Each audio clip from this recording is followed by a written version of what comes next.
Caitlin Clark may be back, and that will leave a run of 1, 2, The 3. Golden Goose is coming back, and the entire basketball world is holding its breath. After weeks of radio silence and endless speculation, Caitlin Clark's injury status has been upgraded to a game-time decision, sending shockwaves through every corner of the WNBA universe. The Indiana Fever's franchise player, the league's undisputed ratings magnet, and the single most important athlete in women's basketball is finally lacing up her sneakers again. When Clark steps back onto that court, it's not just a player returning from injury, it's the resurrection of the entire league's relevance. The WNBA has been limping along without their golden ticket, watching viewership numbers crater faster than a meteorite. But now the cavalry is coming, and every single person involved in this league knows their paychecks depend on what happens next. Here's the brutal reality that nobody wants to admit, but everyone knows is true. Before Clark went down with that groin injury on July 15th,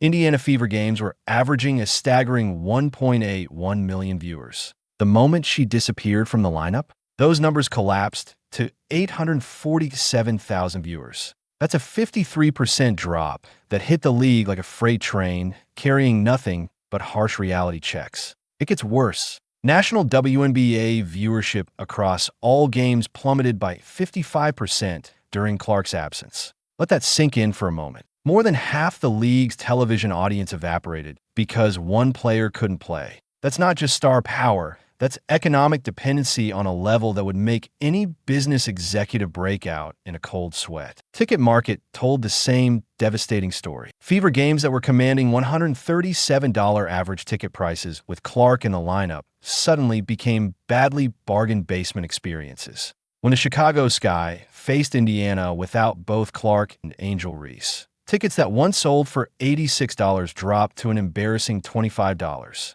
Even premium matchups saw prices crash from $210 to $95, with the cheapest seats falling from $86 all the way down to $25. Teams that had moved games to larger venues expecting Clark to play were left holding the bag when she couldn't suit up. The Washington Mystics relocated their contest to Baltimore specifically to accommodate Clark crowds, only to watch ticket prices nosedive from $41 to $14 when she was ruled out.